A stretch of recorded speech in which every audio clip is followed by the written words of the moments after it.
Sir good morning sir. Sir ஏதோ meeting சொன்னீங்க sir. எதுக்கு கூப்பிட்டுருப்பாரு? ஒருவேளை தீபாவளிக்கு பல்க் லீவோ?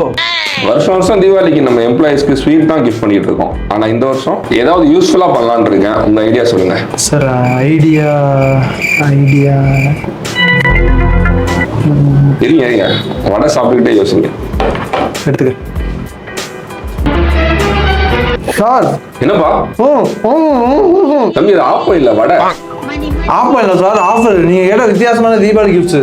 என்ன ஆஃபர் சார்? வீட்டுக்கு தேவையான 45 வகையான மளிகை ஜாமான், 4 வகையான ஸ்வீட்ஸ், ஒரு பெரிய அண்டா சார், அது போக ஒரு வெடி பாக்ஸ். தம்பி நிறுத்து. லிஸ்ட் பெருசா போயிட்டு இருக்கு. கம்பெனிட்ட அந்த அளவு பட்ஜெட் இல்லப்பா. கம்பெனி பட்ஜெட்டே ஒரு ஆளுக்கு 3000 தான் சார். இந்த மொத்த காம்போவே 2990 ரூபா தான் சார் போட்டிருக்கு. என்னப்பா சொல்ற?